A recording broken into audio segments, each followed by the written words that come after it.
Today's podcast was a special request, and it's one I think all of us have had to deal with at some point in our career. If you have a special topic request, please email your suggestion to hello@letsfixleadership.com. The landscape of business is changing radically, yet leadership is being taught the same old way it's always been taught. When the world is changing, it's time to bring our leadership styles along for the ride.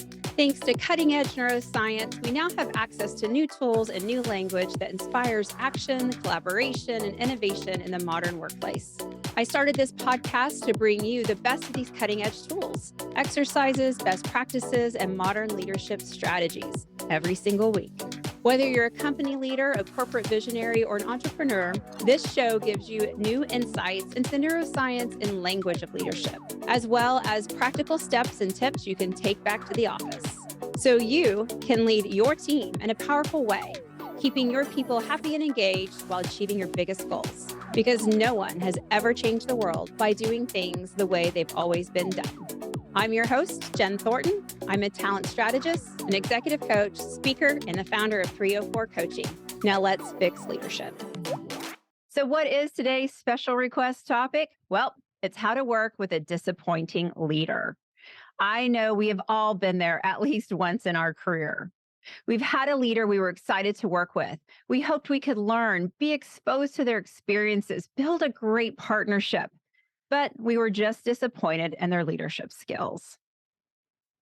Let's give the term disappointing leader a working definition for our time together today. It can be someone who lacks vision, fails to communicate effectively, or struggles to inspire their team. It could also be a leader who doesn't take responsibility for their mistakes, exhibits poor decision-making skills, or fails to develop and support their team. At the end of the day, a disappointing leader falls short in one or more critical areas of leadership. If you are working with a disappointing leader, you have two options. Mentally stay in reactive mode by judging, complaining, and being critical. Oh, and by the way, the only person's career who is suffering in this state is yours.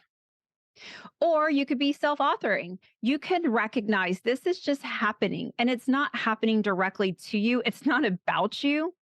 This self authoring mental state is all about keeping your power and not giving it up to someone else. So, how do you stay in a self authoring mindset and maintain your leadership during these times? Obviously, number one is maintain professionalism and self awareness.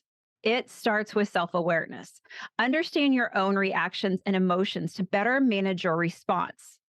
It's essential to maintain a professional demeanor and avoid letting frustration or disappointment cloud your judgment. Remember, you have the power to control your own behaviors and attitude, even in challenging circumstances. Provide constructive feedback. Seek opportunities to communicate openly and constructively with your leader. Provide feedback that is solution-oriented and based on specific examples. Remember, it's about addressing the behavior, not attacking the person. Focus on the impact of their actions on the team and the organization. Be prepared to offer suggestions for improvement and offer support when needed. Let's take a quick break from the conversation. Does your company need to prepare those upcoming leaders to take the reins? To learn more about our leadership academies and our coaching, and to see if your company is a good fit for our transformation programs, visit 304coaching.com. This is a great time to build a strong internal and external network. Because when you have a strong internal and external network, you create an environment where you can learn from others and also share your own knowledge. It allows you to fill your cup outside of the relationship you have with your supervisor. Having a trusted circle of peers can be incredibly rewarding in good times and obviously in more difficult times. Always focus on what you can control. It's common to focus on the factors outside of your control when working with a disappointing leader. Instead, focus on what you can control, such as your own performance, the impact you have on your team, and your relationships. Lead by example, and strive to create a positive work environment despite the challenges. And finally, seek professional development opportunities. No one can do your career push ups for you. It is your responsibility to manage your own development, invest in your growth, seek out mentorship or coaching opportunities to enhance your leadership skills and your resilience.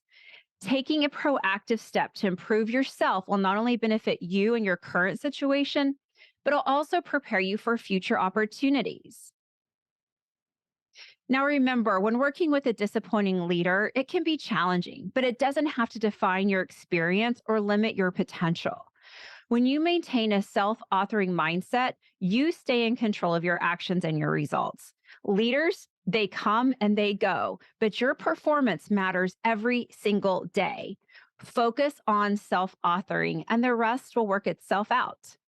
It's funny, I have found in life that the universe usually has a way of fixing leadership. Thanks for listening to Let's Fix Leadership. By hanging out with me today, you're already on your path. If you're looking to learn more and to see if your company is a good fit for our coaching and leadership education, then hey, visit 304coaching.com. If you got value out of this podcast, share it with a friend. And it would mean the world to me if you would leave a thoughtful review and a rating on iTunes. Thanks again for listening, and I appreciate your work in fixing leadership.